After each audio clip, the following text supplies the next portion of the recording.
If this Congress keeps going the way it is, people are really looking toward those Second Amendment remedies. They're saying, my goodness, what can we do to turn this country around? And I'll tell you, the first thing we need to do is take Harry Reid out.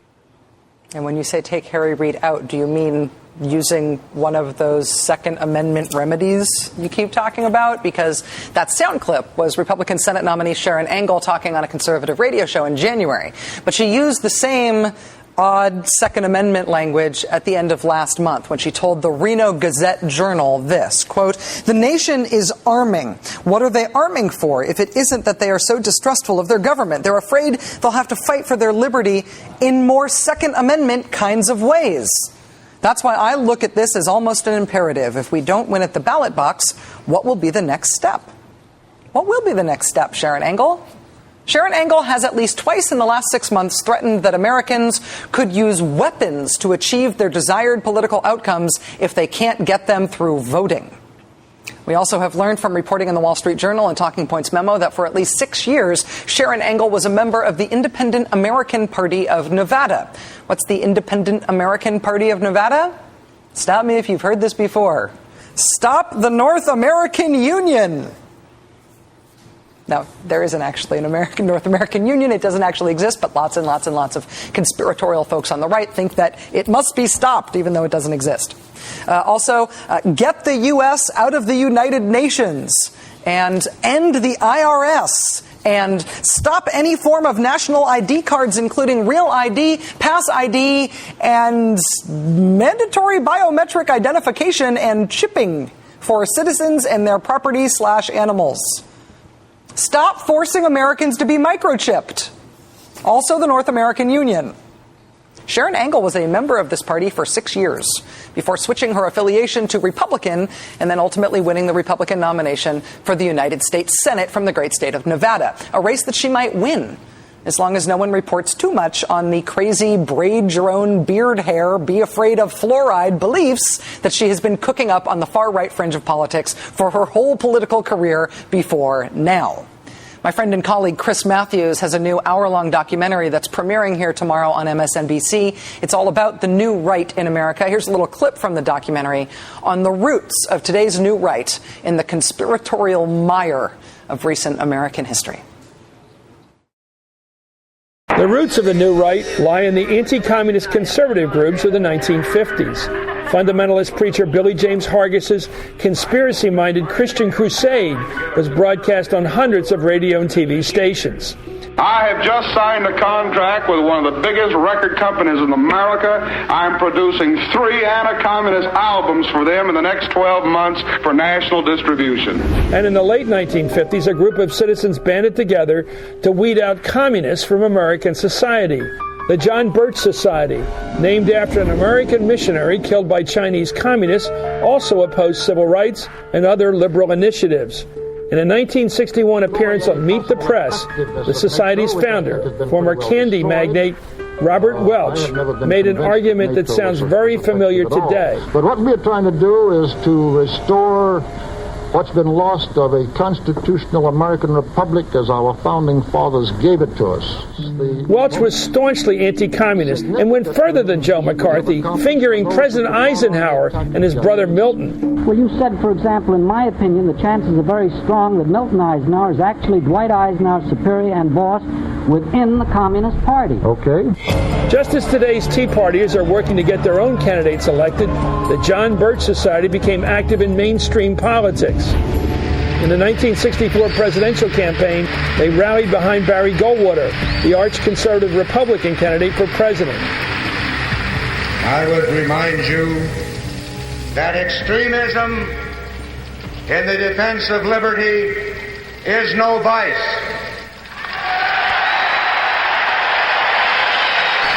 And let me remind you also that moderation in the pursuit of justice is no virtue.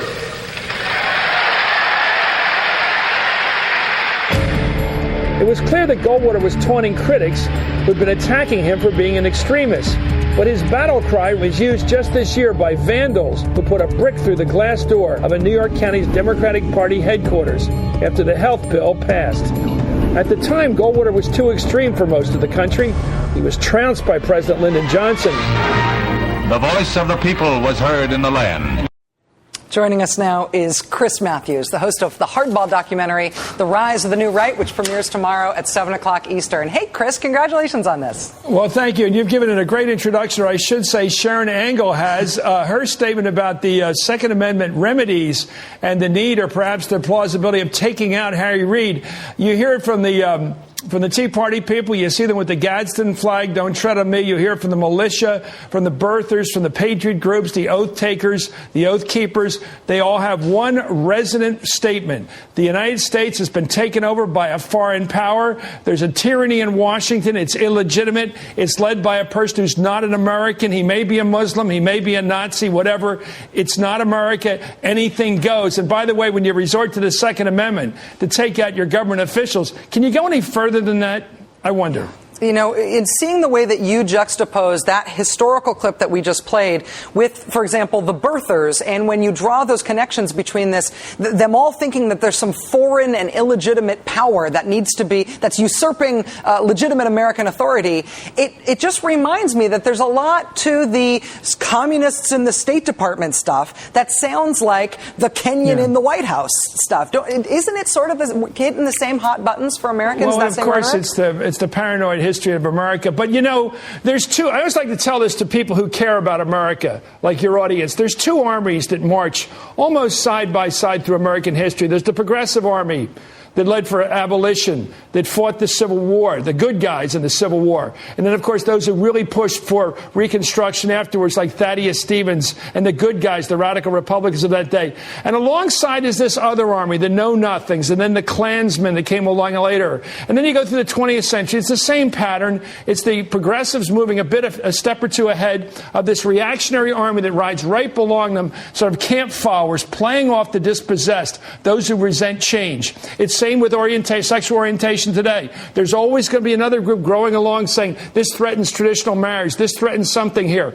This guy in the White House. When you hear Orly Tates in this documentary talk with her actual immigrant's accent, which is kind of ironic for a person who seems like an America firster, these people have come to America and then they immediately attack Barack Obama as some sort of usurper, some foreigner, some Muslim who was actually born in another country. The statements of the birthers, the anger of the Tea Party people all resonates together. Chris, Republicans think that Democrats can be painted as too extreme in electoral politics, but they think that Republicans really can't be seen as too extreme. They think that Americans are comfortable with very far right-wing ideas, that a Sharon Angle saying end the IRS, U.S. out of the UN, fluoride's a conspiracy. They think that a Sharon Angle can win. Do you think that's true? Well, let's see. I think there's a lot of interesting things developing. There's all unintended consequences. I think Charlie Crist, having been pushed out of the Republican Party in Florida, basically for hugging Barack Obama, let's face it, might well win down there. I think he will. I think Marco Rubio is going to fade as it can. I think Sharon Angle, with the statements that are coming out now about using the Second Amendment right, which is a right in the Constitution, it's written there, as a way of taking on your government and bringing it down, taking it out, I think that's going to scare you. Nevada's not a right-wing state. Nevada's kind of a purple state. I think Harry Reid's now back in the saddle. So I think Joe Sestak's going to win. I don't think Pat Toomey is consistent with Pennsylvania's sort of center-right and center-left history. So we'll see. I mean, I think Rand Paul could lose. We'll have to see. I don't know. I think this is a bad year for progressives. It's a tough economy, and you're always blamed if you're in power. But the American people have sort of a gyroscope, something that always brings them back to center. We're very much, and nobody wants to hear this on the right, but we're very much like France in that way. We're a bourgeois country. You and I know that. We're a bourgeois society. We're not an ideologically proletarian country or right-wing militarist country. We generally listen to those voices